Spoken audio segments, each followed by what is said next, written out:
mga sis! So, tapos na tayo sa immigration and sa pagkuha ng luggage. And mag-withdraw naman tayo ng budget natin for our Vietnam trip. So, let's go! Hi, taxi.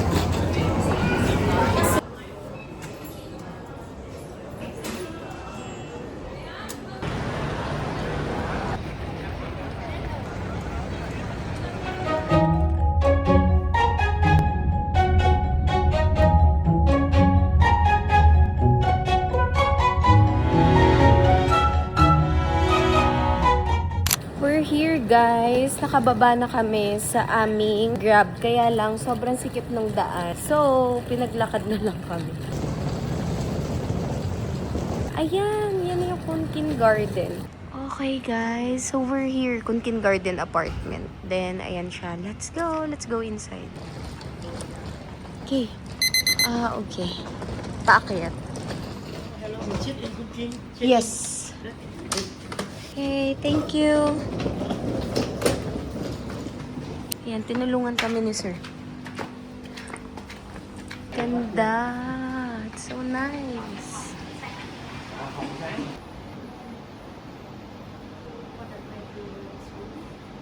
Yes.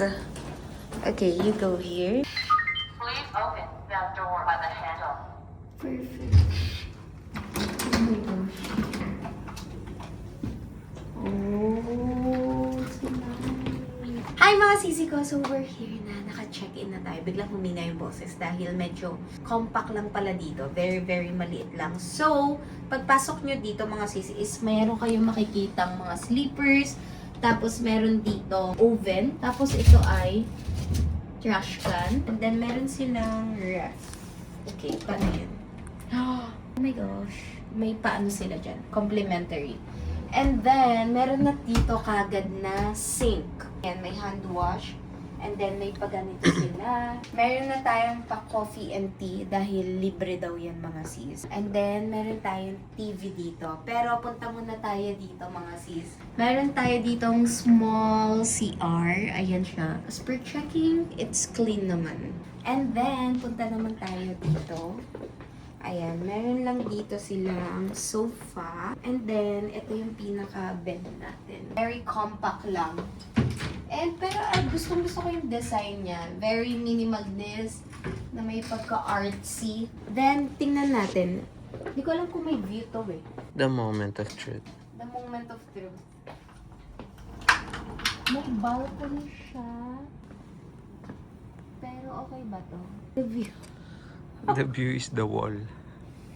The nature. There's a nature, oh. Oh, may nature. Tada! Ay, ganda. Minty. Ano yun?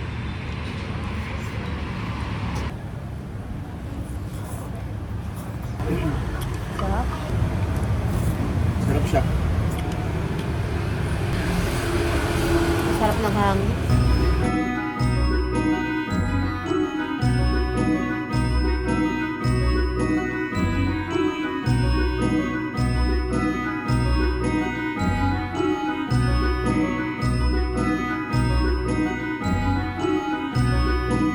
Hi mga sisi ko, good morning. So this is our day 2.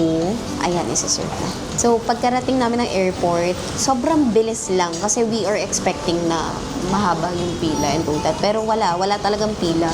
And then nag-grab lang kami. Tapos nag-check-in, chinek namin yung hotel. And so far, so good naman yung hotel namin. And malinis talaga siya. And andito kami sa Bread Foco 159. Kinakain na ni Leo ang kanyang banh mi. Ano yung sa'yo? Pork. Sa akin, chicken mga sis. So, Pork veggies. tikman natin.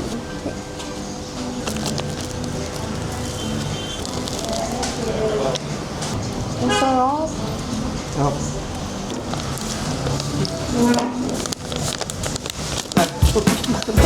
Ayoko ng hot sauce. Sarap. Guys, 65 lang ito. Oh my gosh.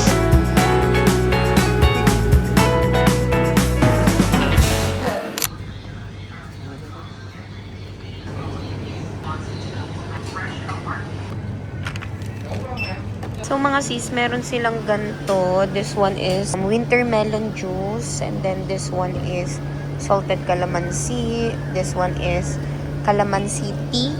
Tapos may mga ganto pa sila. I love it. Kaya siguro ang gaganda ng skin nila. Mahilig sila sa tea. Ayan mga sis, may nagbungguan pa. Asa chismosa ng Pinas. Oh, ayan. Saan tayo? Yung ano? Is this it?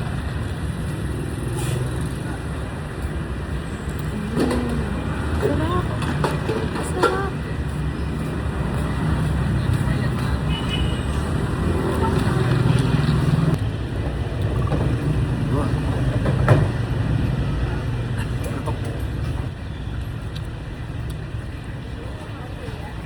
Napaka-OA naman mag-ano, taste test. Maasim? For me. Parang may ano sa ilalim. Okay, so ayan daw yung fruit na yun. Thank you! Ganda Passion ni ate. fruit. Passion fruit pala. Ayan, dito lang si ate. Ayan, kalsada na yan nandyan. Tapos mamaya, papasok kami doon. Doon kami magko-coffee class. English mean money, everyone. Everyone, you can call me money. Money will come to you. Okay? Or you can call me Sarah. Sarah more easier. Okay, so now your turn. You introduce your name and where you from. So where you first? Hi, my name is Trina from Philippines. Leo from Philippines as well.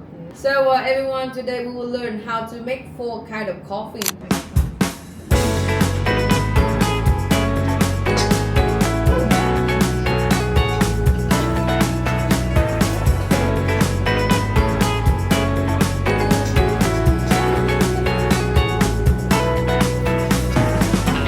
I spilled my coffee on the map again.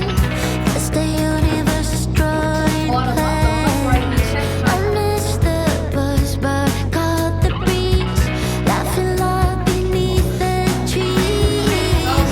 I chase the whisper in the static hum. Every single scene you're by.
So, we're here at Bantam Market and meron pala silang ayan, dalawang gate. We have here the Eastern Gate and Western Gate. So, ang target namin is makabili kami ng t-shirt. Let's see, sobrang dami dito mga sis. Saan tayo man? Pero parang ito na yun, no? Ayan, may mga bags. Ang daming tao, mga sis. Hindi namin alam kung saan kami pupunta. Puro pagkain na. Ayun, may ganun pa. Palabas na to man.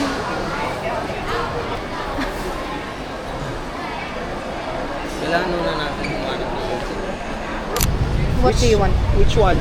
Bestseller. Do you want this inside everything? Okay. Or you try this? Roasted meat? Yeah. Okay. One. One. You want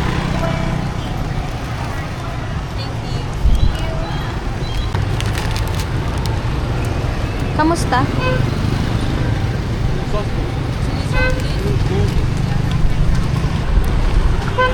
Guys, dito lang yan sa tapat ng Bentan Market. Sarap? Ako.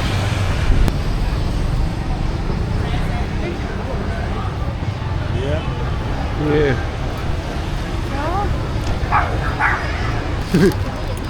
Sarap. Yan. Ahang. Dito tayo? Tatawid tayo sa kabila. May tami ng persimmon eh.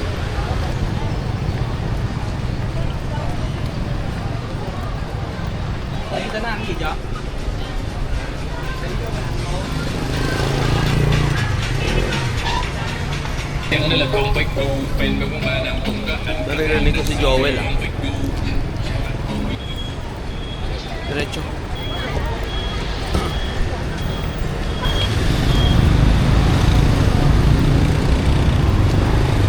Guys, super daming kainan dito. Yan, ganyan lang. Tapos, order ka na dyan. Then, pwede ka na kumain sa gilid-gilid. Anghang na po siya. Siya naglagay nung hot sauce. Anghang gabi. Tatawid.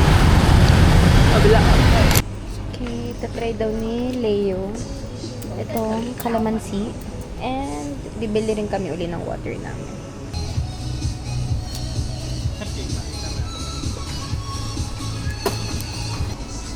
$53,000. Do you need a handle? Oh. Sure. Thank you. Thank you so much. Thank you.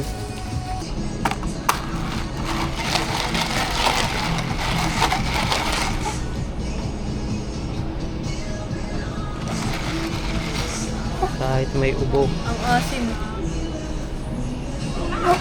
Sarap.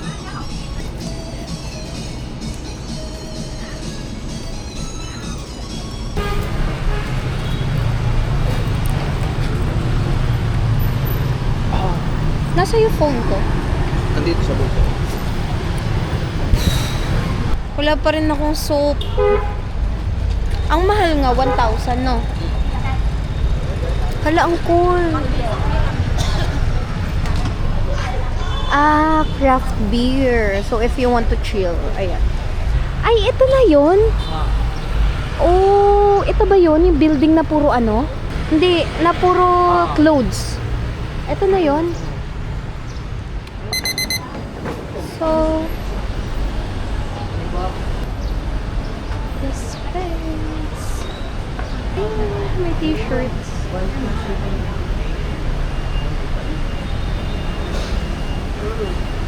Ang saya, puro damit. Floor to, ay baka nga third floor pa.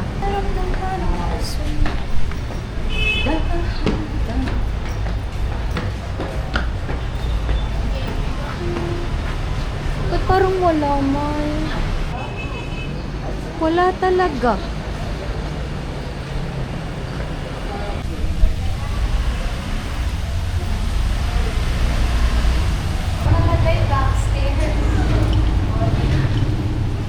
Okay mga sis, after ng ilang pag-iikot, nandito lang yung hinahanap namin.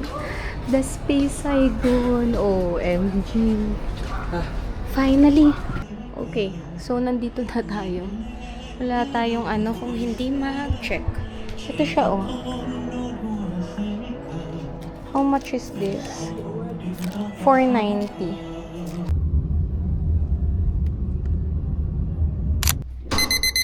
Mga sis, ganito yung itsura ng hallway ng aming hotel. And in fairness, meron silang pa-elevator. It's currently 10:47 sa Pinas, pero 9:47 pa lang ngayon dito sa Vietnam. And magdi-dinner kami mga sis. Doon ulit kami magdi-dinner. Doon sa pinakaunang kinainan namin dito, nearby sa hotel namin. Sa Pok Pok Thai. Tama. Pho? Ano to? Yung tono ng pho. Pao. Uy! Pao. Pao. Kasi Wow. Kasi daw pag po, ano daw yun? Pao. Prostitute daw yun. So, dapat po. Tama ba yun?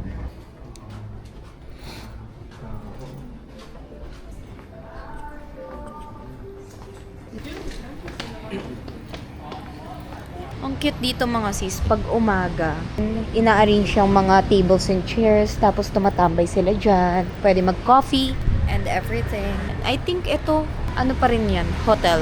So, ganito yung itsura ng daanan namin dito mga sis. Ayan, Kunkin Garden. Dito yung drop off and pick up.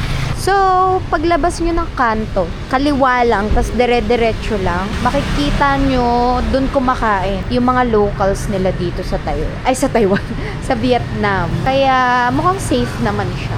Ayan, ganito yung environment dito. Parang nasa Zapote ka lang.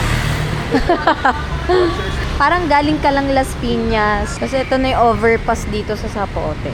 Ayan, dito na. Ayan, dito. Okay. Ganito yung itsura dito mga sis. As in, kalsada lang yan. O, ayun. May mga iba rin kumakain.